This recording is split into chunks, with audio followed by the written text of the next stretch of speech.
ଓଡ଼ିଶା ପକ୍ଷରୁ ଆପଣଙ୍କୁ ସ୍ୱାଗତ। ବାଲେଶ୍ୱର ଜିଲ୍ଲା ଆଶାକର୍ମୀଙ୍କ ତରଫରୁ ବିକ୍ଷୋଭ ପ୍ରଦର୍ଶନ। ବାଲେଶ୍ୱର ଜିଲ୍ଲା ଆଶାକର୍ମୀମାନଙ୍କ ତରଫରୁ 10 ଦଫା ଦାବି ନେଇ ବିକ୍ଷୋଭ ପ୍ରଦର୍ଶନ ସହିତ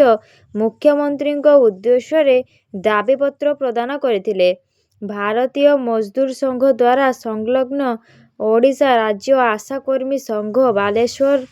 ଜିଲ୍ଲା ଶାଖା ତରଫରୁ ଆଶାକର୍ମୀମାନଙ୍କର ଏକ ଶୋଭାଯାତ୍ରା ରେଲୱେ ଷ୍ଟେସନ ନିକଟରୁ ବାହାରି ଜିଲ୍ଲାପାଳଙ୍କ କାର୍ଯ୍ୟାଳୟ ସମ୍ମୁଖରେ ବିକ୍ଷୋଭ ପ୍ରଦର୍ଶନ କରାଯାଇଛି। ଉକ୍ତ କାର୍ଯ୍ୟକ୍ରମରେ ଭାରତୀୟ ମଜଦୁର ସଂଘ BMS ର ରାଜ୍ୟ ସାଧାରଣ ସମ୍ପାଦକ ପୃଥ୍ୱୀରାଜ ପଣ୍ଡା ଯୋଗଦେଇ ଆଶାକର୍ମୀମାନେ ନିର୍ଭୀକ ଭାବେ ଗ୍ରାମାଞ୍ଚଳରେ ଜନସାଧାରଣଙ୍କ ପାଇଁ ଦିନ ରାତ୍ରିରେ କାର୍ଯ୍ୟ କରୁଥିବା ବେଳେ ସେମାନଙ୍କୁ ଉଚିତ ପ୍ରାପ୍ୟ ପ୍ରଦାନ କିମ୍ବା ଅନ୍ୟାନ୍ୟ ସୁବିଧା ପ୍ରଦାନ କରାଯାଉନାହିଁ, ସେଥିପାଇଁ ସରକାର ଓଡ଼ିଶାରେ କାର୍ଯ୍ୟ କରୁଥିବା ଆଶାକର୍ମୀମାନଙ୍କ ଦାବିଗୁଡ଼ିକ ପ୍ରତି ବିଚାର କରି ତୁରନ୍ତ ପଦକ୍ଷେପ ନେବା ଦରକାର। ଅନ୍ୟମାନଙ୍କ ମଧ୍ୟରେ ଓଡ଼ିଶା ରାଜ୍ୟ ଆଶାକର୍ମୀ ସଂଘର ରାଜ୍ୟ କାର୍ଯ୍ୟକାରୀ ସଭାପତି ଶକୁନ୍ତଳା ଗଚ୍ଛାୟତ, BMS ଲିଗାଲ ସେଲ ରାଜ୍ୟ ସଭାପତି ଅଞ୍ଜନ କୁମାର କର, ଲିଗାଲ ସେଲ ଜିଲ୍ଲା ସଭାପତି ଆଲୋକ ପଣ୍ଡା, ଆଶାକର୍ମୀ ସଂଘର ଜିଲ୍ଲା ସଭାପତି ସୀତା ଦାସ, ସାଧାରଣ ସମ୍ପାଦିକା ଜାନକୀ ରାଉଳ, କୋଷାଧ୍ୟକ୍ଷ ଅପଣ୍ଡା ପ୍ରଧାନ, ମଞ୍ଜୁ ବାହାଦୁର, ସନ୍ଧ୍ୟାରାଣୀ ବେହେରା, ସୁଜାତା ପୋଷା,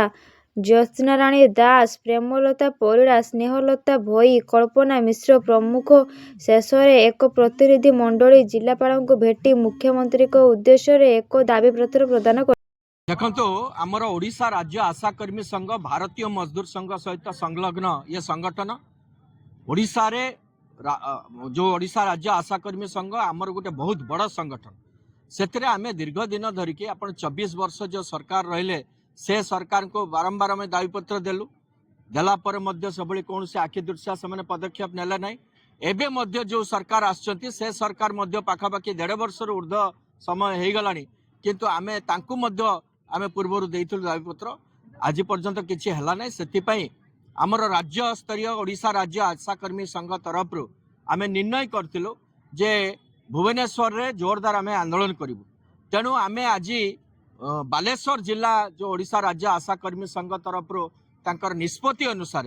सेमाने आज बालेश्वर जिल्लारू आरंभ कले ये आंदोलन प्रत्येक जिल्ला रे एभली आंदोलन करा जिवो एवं फेब्रुआरी 10 परे आमे भुवनेश्वर रे आमे जोरदार आंदोलन सभापति अच्छी माने आमर आज रैली आमर उद्देश्य होची जे बारंबार आमर माने पिलार भूण पाखरु वृद्धावस्था पर्यंत मृत्यु पर्यंत आशाकर्मी मानक दायित्व दिखाई किंतु जेहेतु आमे राति दिन 24 घंटा खटला पर भी आमर कौन आगो को भविष्य देखा जान कि जमाने ऑफिस एसीबी बसते 3 डबल दरमा बढ़ी बढ़ी चली किंतु आमे जे ग्रास लेवल टू गोटे पिला जन्म कतु तार भूण पाखरु ताकू बढ़ेबे वृद्धार केमिति सेवा दबा वृद्धार आँखि केमती कानरू नाकरू माने तांको देहरु तांको डायबिटीज रु तांकर समस्त रोग आमे बुझुचे किंतु आमर भविष्य नहीं आमर मुख्य आमको स्थायी नियुक्ति कर जाऊ सरकार दाबी अनुसार आमर जी गोटे दिन मजुरिया एति दरमा प्रतिदिन से मैंने जहाँ नियुक्ति करते से दरमार आमको 18,000 टका मासिक वेतन दऊ आमको सामाजिक सुरक्षा प्रदान करें आम राति दिन आमर दिन ना कि राति ना जेहेतु आम महिला सब आम रास्तार काम करुचे कि परिवार पाखक जाऊे किए परिवार भी आमको बांधी दौची किए परिवार भी आमको गाली गुलज करुच्ची किए परिवार भी सम्मान दौची किए भी असम्मान दे आमको विताड़ित करुच्ची तो आमको सामाजिक सुरक्षा प्रथम दाबी आमको सरकार मूल दाबी स्थायी नियुक्ति करा जाऊ। धन्यवाद।